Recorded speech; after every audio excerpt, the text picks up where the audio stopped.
Kalau bukan kawan lama, tidak akan saya beritahu. Kalimat ini bukan sekadar basa-basi nostalgia antar perwira. Di tengah kabut pengkhianatan, kawan lama bisa jadi satu-satunya alasan seseorang tersadar akan jebakan sejarah yang sedang ia jalani. Inilah yang dialami Kapten Kunjoro, mantan wakil komandan Bataan 454 Diponegoro, yang secara tidak langsung membuka tabir ambiguitas peran tentaranya dalam pusaran G30S. Kalau kamu percaya bahwa sejarah tak bisa hanya dilihat dari satu sisi, tonton video ini sampai akhir. Dan kalau menurutmu suara-suara kecil seperti Kunjoro layak didengar, klik tombol subscribe sekarang juga.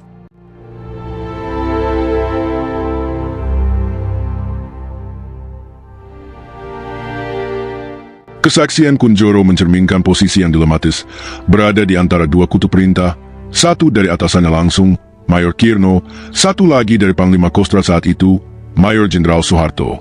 Ia bukan dalang, bukan pula korban pasif. Ia adalah prajurit yang menjalankan tugas dalam situasi abu-abu, saat kesetiaan menjadi kata yang lentur tergantung siapa yang memegang kendali. Di bawah tekanan situasi yang serba tidak pasti, Kunjoro dan pasukannya semula ditugaskan untuk mengamankan pimpinan besar revolusi. Tapi siapa sebenarnya yang memberi mandat itu? Ketika realitas di lapangan memperlihatkan bahwa istana negara telah kosong dan Leko Untung, tokoh utama dalam gerakan, telah menjadi buronan, kesetiaan yang sebelumnya kokoh mulai goyah. Dan disitulah Kunjoro mengambil keputusan penting, menarik batalionnya, dan memilih mendatangi Halim untuk mencari perintah yang resmi dari pemimpin besar revolusi. Namun ketika tak satu pun jawaban pasti ia temukan, dan ketika desing peluru mulai menjawab pertanyaan-pertanyaan yang tak sempat terucap, jalan pulang menjadi satu-satunya pilihan masuk akal. Keputusan untuk menghentikan kontak senjata dan melaporkan diri ke Kostrat bukan hanya penyelamatan diri, tapi juga penyelamatan logika seorang tentara yang masih percaya pada garis komando, bukan konspirasi. Kisah Kunjoro bukan soal hitam putih siapa kawan siapa lawan, tapi tentang bagaimana loyalitas bisa digiring, secara perlahan tapi pasti, ke jurang manipulasi.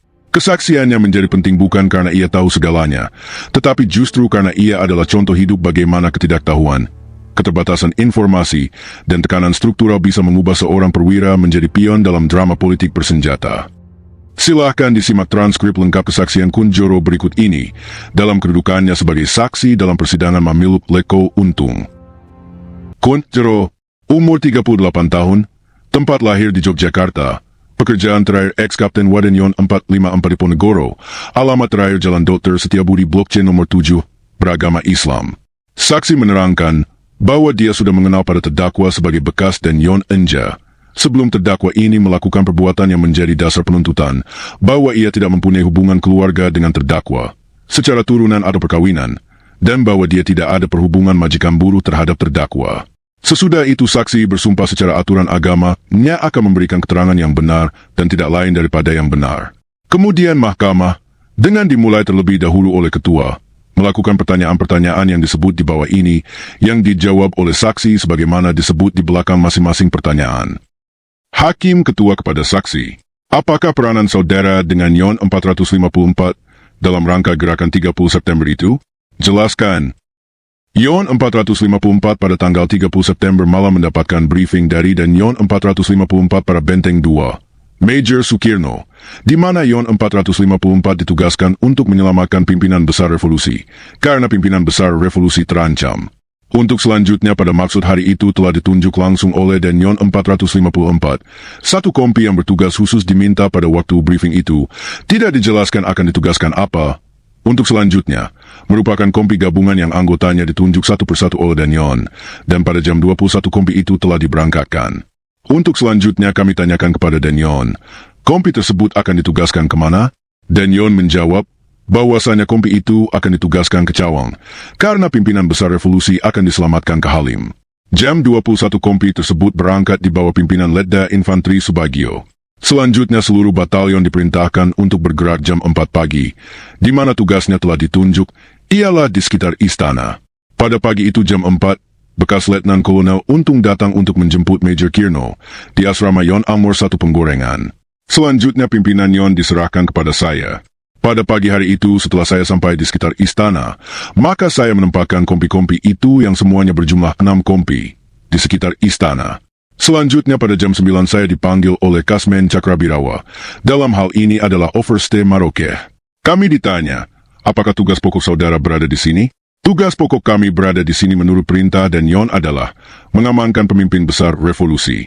Selanjutnya Overste Maroke menjawab, kalau begitu supaya kerjasama dengan Mencakrabirawa. Dan selanjutnya ditanyai beberapa kekuatan dari yon kami. Kami jawab bahwa kekuatan yon kami kurang lebih 1.000 orang. Dan selanjutnya mengenai makan akan diselenggarakan oleh Mencakrabirawa. Setelah itu, maka kami kembali ke pasukan kami. Kurang lebih jam 2:30 atau pukul 14.30, kami dipanggil lagi oleh Kasmen Cakrabirawa. Karena Major Kirno tidak ada, supaya kami menghadap Pak Harto sebagai Panglima Kostrad. Selanjutnya kami diminta supaya mengajak Danyon 530 atau wakilnya untuk menghadap. Pada waktu itu oleh Overste Maroke diterangkan, kalau saudara tidak mau menghadap, maka Pak Harto sendiri akan datang ke sini. Selanjutnya saya jawab, saya akan menghadap dan akan mengajak wakil Danyon 530. Selanjutnya kami datang ke Yon 530 untuk mengajak dan atau wakilnya menghadap Pak Harto. Setelah kami menghadap Pak Harto, maka kami ditanya, apakah tugasmu di sekitar istana itu? Saya jawab, tugas kami menurut perintah dan Yon adalah mengamankan pemimpin besar revolusi. Selanjutnya, apakah kamu sudah mendengarkan radio? Saya jawab, sudah. Terus beliau, apakah kau mengerti adanya Dewan Jenderal akan Koop? Saya jawab, tidak mengerti. Selanjutnya Pak Harto mengatakan, Dewan Jenderal itu memang ada, tetapi tidak akan Koop. Saya sendiri juga anggotanya, tetapi tidak akan Koop. Selanjutnya Pak Harto mengatakan, maka mulai saat ini supaya batalionmu ditarik masuk ke Kostrad, dan mulai saat ini kamu sebagai Danyon. Kami jawab, siap, akan kami kerjakan. Selanjutnya kami kembali ke pasukan. Setelah kami kembali di batalion, Major Kirno sudah ada di batalion. Di mana pula waktu itu saya melaporkan kepada Major Kirno bahwasanya kami habis menghadap Pak Harto dan diperintahkan untuk masuk ke Kostrad. Selanjutnya saya dimarahi oleh Major Kirno pada waktu itu. Mengapa kamu menghadap pada Pak Harto? Yang dipanggil siapa? Yang dipanggil pada waktu itu Major Kirno, tetapi karena Major Kirno tidak ada, maka saya yang menghadap. Sudah, kumpulkan para Denki dan Pakstaf. Selanjutnya kami kumpulkan para Denki dan Pakstaf. Setelah para Denki dan Pakstaf berkumpul, maka lalu ada perintah dari Major Kirno, bahwasanya perintah dari pimpinan besar revolusi supaya batalion ini tetap berada di sekitar istana. Saya dengan pimpinan besar revolusi ada di salah satu tempat. Pimpinan batalion saya serahkan kepada saudara, kepada wakil Danyon, wakil saya Kapten Kunjoro. Setelah briefing selesai, maka Danyon terus meninggalkan tempat tersebut. Saya tanyakan kepada Major Kirno, karena tadi ada perintah dari Pak Harto, dan sekarang ada perintah dari Major Kirno yang katanya perintah dari pimpinan besar revolusi. Maka mana yang harus kita kerjakan? Dijawabnya, kamu tahu peraturan atau tidak? Mestinya perintah terakhir adalah dari yang lebih tinggi pangkatnya. Karena itu saya tidak menghadap masuk ke Kostrad. Selanjutnya kami dipanggil lagi oleh Kasmen Cakrabirawa, di mana pada waktu saya menghadap, supaya batalion ini ditarik dan akan diberikan makan. Selanjutnya tugas di istana akan dikerjakan oleh Mencakrabirawa. Sebab, ini adalah tanggung jawab dari Resi Mencakrabirawa. Selanjutnya kami mengatakan, bahwasannya tadi ada perintah dari pimpinan besar revolusi yang melalui Major Kirno, yang katanya supaya batalion ini tetap berada di sekitar istana. Waktu itu Overste Maroke tertunduk. Selanjutnya kami minta izin untuk keluar. Di luar saya dicegat oleh Major Suwondo, penjabatan, mungkin menjadi asisten dus dari Cakrabirawa. Karena saya sudah kenal lama, bekas kawan lama, maka Major Wondo pada waktu itu tanya kepada saya dalam bahasa Jawa. Iki nek ora konco dewe ora tak nehi weruh. Lantas opo Pakunjoro ora pingin balinyang Jawa Tengah? Dijawabnya, ya pingin. Ngertio yen untung saiki wis dadi buronan. Yen ora percaya Pakunjoro nyangko istana. Istana saiki wis ora ono opo-opo. Artinya, kalau bukan kawan lama tidak saya beritahu, apa Pakunjoro tidak ingin kembali ke Jawa Tengah? Supaya tahu kalau untuk sekarang sudah menjadi buronan. Kalau tidak percaya Pakunjoro pergilah ke istana, karena sekarang sudah tidak ada apa-apa. Dengan andanya kata-kata dari Major Wondo itu, maka saya menjadi bimbang, di mana tadinya saya masih mengharapkan penjelasan-penjelasan dari Mencakrabirawa. Saya terus pulang ke Kesatuan dan terus mengecek istana. Ternyata bahwasannya betul bahwa di istana sudah tidak ada apa-apa. Selanjutnya, dengan sendirinya saya mengumpulkan para Denkompi dan Pakstaf. Di dalam briefing saya mengambil keputusan, karena katanya tadi pemimpin besar revolusi berada di Halim, maka sebaiknya kita mengundurkan diri ke Halim, untuk minta perintah lebih lanjut dari pemimpin besar revolusi. Selanjutnya dengan 40 kendaraan pasukan menuju ke Halim. Batalion saya hentikan di Cawang. Selanjutnya saya sendiri menuju ke Halim. Di sana saya diterima oleh dan Pangkalan atau siapa saja, Kurang jelas, dan saya mengatakan bahwa saya akan menghadap pemimpin besar revolusi untuk minta perintah lebih lanjut. Selanjutnya dijawab tidak bisa, supaya bataljon ini istirahat dahulu. Selanjutnya saja diberi satu anggota dari AURI untuk menunjuk ditempatkan di lapangan pendaratan di Lubang Buaya. Pada pagi harinya, pada waktu pagi, saya pulang dari mandi, Major Kirno sudah ada di situ. Selanjutnya saya minta perintah lebih lanjut kepada Major Kirno. Saya diajak ke warung waktu itu, tetapi seketika itu ada tembakan-tembakan yang tertuju kepada yon kami. Kami belum mendapat perintah lebih lanjut, tetapi kami terus pergi ke yon kami untuk mengatur anggota-anggota kami. Selanjutnya terjadi furcontak atau terjadi tembak-menembak dengan RPK-AD. Setelah terjadi tembak-menembak, maka datang Komodor Dewanto dengan kendaraan jeep untuk mendamaikan, supaya yon ini datang melaporkan diri kepada Kostrad saja, dan supaya pertempuran ini dihentikan.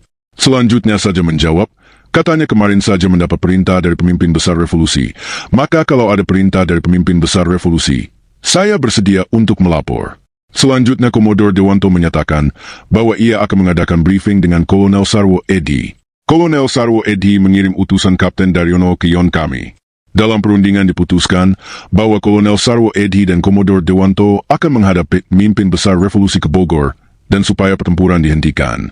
Selanjutnya pertempuran kami hentikan. Pada jam 8, Komodor Dewanto datang dan membawa surat perintah yang ditujukan kepada Jenderal Parjo. Tetapi karena isinya adalah mengenai yon 454, maka langsung diberikan kepada saya. Isinya, supaya yon 454 menghindari pertumpahan darah. Yang kedua, supaya yon 454 dikonsinyir. Perintah siapa itu? Perintah dari pemimpin besar revolusi, ditanda-tangani di Bogor tanggal 2 Oktober 1965. Berdasarkan surat perintah itu, maka pada pagi harinya, saya datang menghadap Panglima Kostrad untuk melapor. Demikian kegiatan daripada yon 454 selama bertugas di Jakarta, dan selama ada gerakan G30S. Apakah saudara pernah menerima perintah-perintah langsung dari saudara Untung dalam rangka gerakan ini? Tidak pernah. Segala kegiatan mengenai gerakan-gerakan itu dipegang langsung oleh Danyon. Apakah saudara mengetahui adanya gerakan-gerakan di daerah Jawa Tengah? Tidak. Tidak mengetahui. Apakah saudara mengetahui ada hubungan antara yon 530 dengan 454 dalam rangka gerakan ini? Tidak. Kemudian ketua mempersilahkan kepada auditor untuk mengadakan tanya jawab dengan saksi kalau ada. Auditor mulai melakukan pertanyaan-pertanyaan yang disebut di bawah ini, yang dijawab oleh saksi sebagaimana disebut di belakang masing-masing pertanyaan. Auditor kepada saksi, jam berapa Major Suwondo ketemu dengan saudara? Kurang lebih jam 17. Selanjutnya yon saja tarik kembali kurang lebih jam 18. Menurut Major Wondo, ia mendengar dari siapa bahwa Untung jadi buronan? Saya tidak menanyakan mengenai soal itu. Selama saudara Kunjoro di Semarang Dion, setelah timbang terima dan yon 454, berapa kali saudara Untung datang di Semarang? Menurut ingatan saya kurang lebih 2 kali. Yang sekali adalah tanggal 23 Maret 1965, bertepatan dengan ulang tahun yon 454, dan bermalam di tempatnya Major Kirno. Yang kedua kali adalah kurang lebih bulan Agustus 1965, dalam rangka kedatangan PJM Presiden ke Maguwo pada waktu itu. Bekas Letnan Kolonel Untung datang ke Serondo untuk mengambil gajinya, karena gajinya masih berada di yon 454. Saudara kenal dengan seorang yang namanya Dermo? Saya tahu orang yang bernama Dermo itu, katanya masih famili dengan saudara Untung dan sering datang ke tempatnya saudara Untung. Apakah rumah Major Sukirno ditempati bersama-sama orang lain? Artinya di samping keluarga Sukirno sendiri, apakah ada orang lain? Ada adiknya, dan ada anak angkatnya bekas Letnan Kolonel Untung. Ialah Dula Furu yang masih dititipkan kepada Major Kirno. Ialah anak yang dibawanya dari Irian Barat. Apakah bukannya untuk menginap di tempat saudara? Waktu itu? Tidak. Pembela meminta izin kepada ketua untuk dapat mengajukan pertanyaan kepada terdakwa. Setelah hakim memberi izin kepada pembela, maka pembela mengajukan pertanyaan-pertanyaan kepada terdakwa, sebagaimana disebut di bawah ini dan dijawab oleh terdakwa sebagaimana disebut di belakang masing-masing pertanyaan. Pembela kepada terdakwa, saudara Untung, di mana saudara Untung waktu itu menginap? Di rumahnya Kapten Kunjoro. Kemudian auditor melanjutkan pertanyaan-pertanyaannya kepada saksi dan terdakwa sebagai berikut. Auditor kepada saksi, benarkah itu? Kalau pada bulan Maret di rumah saya, tetapi pada bulan Agustus di rumahnya Major Sukirno. Saudara bersama Untung, Sukirno, dan Darmo waktu itu bercakap-cakap mengenai suatu ideologi bukan? Tidak pernah. Auditor kepada terdakwa. Bagaimana saudara Untung? Kapten Kunjoro dan Major Sukirno waktu pertemuan di rumah Major Sukirno waktu itu, ada menanyakan bagaimana keadaan teman-teman simpatisan PKI di Cikaribawara itu. Auditor kepada saksi. Saudara Kunjoro pernah bertemu dengan Nadimo. Pernah diperkenalkan Mayor Sukirno di kebun jeruk. Kemudian ketua menanyakan kepada terdakwa dan pembela, apakah mereka menerima akan keterangan saksi tersebut. Setelah mendapatkan jawaban bahwa mereka tidak akan mengajukan pertanyaan-pertanyaan, ketua kemudian mengambil ketetapan untuk menunda dan menutup sidang, guna melanjutkannya pada esok harinya, hari Sabtu tanggal 26 Maret, dan akan dimulai pada jam 9 waktu Indonesia Barat. Demikianlah berita acara ini dibuat dengan sebenarnya, dan ditutup pada jam 21.20 WIB, pada hari dan tanggal tersebut di atas. Panitia, Hamsil Rusli BHK, Kapten JKH, NRP 303.840. Ketua, Sudijoeno Wirjoatmajo SH, Letnan Kolonel CKH, NRP 13.556. Kesaksian Kapten Kunjoro memberi kita gambaran bahwa sejarah tidak selalu bergerak dalam garis lurus yang terang. Ia adalah saksi dari masa ketika prajurit bukan hanya harus siap menembak, tetapi juga harus pandai membaca situasi politik yang berubah begitu cepat, tanpa petunjuk yang jelas, tanpa jaminan keselamatan. Dari ruang sidang itu, kita belajar satu hal penting, bahwa dalam pusaran kekuasaan, kebenaran seringkali datang belakangan. Mereka yang semula digadang sebagai pelindung revolusi, bisa sekejap dicap pemberontak, hanya karena arah angin politik berubah. Dan mereka yang memilih untuk mundur, bukan berarti tidak loyal. Bisa jadi, justru itulah satu-satunya bentuk kesetiaan yang tersisa, kesetiaan pada akal sehat dan pada nurani yang masih hidup di tengah kekacauan. Kunjoro memang bukan tokoh utama dalam drama G30S, tapi justru karena itu, suaranya penting. Ia mewakili suara-suara prajurit di garis tengah, bukan perancang, bukan penguasa, tapi pelaksana yang tak punya banyak pilihan selain patuh. Dan dalam keterbatasan itulah, kita bisa melihat bagaimana sebuah keputusan bisa menghindarkan seseorang dari kehancuran, atau justru menyeretnya ke dalam babak sejarah yang tak pernah ia kehendaki. Akhirnya, kita harus jujur mengakui, sejarah tidak selalu ditulis oleh yang paling benar, melainkan oleh yang paling dulu memegang pena. Maka suara-suara seperti Kunjoro, yang barangkali samar, barangkali tertinggal, tetap layak didengar. Karena di antara celah-celah kesaksian mereka, kita bisa meraba sesuatu yang lebih dalam dari sekadar benar dan salah. Kita bisa menemukan potongan kecil dari apa yang benar-benar terjadi. Kalau kamu pikir kisah seperti ini penting untuk didengar lebih banyak orang, bagikan video ini sekarang juga. Dan tulis di komentar, apa yang akan kamu lakukan kalau jadi Kunjoro, patuh, atau mundur? Terima kasih sudah menonton. Jangan lupa subscribe, dan sampai jumpa di video berikutnya.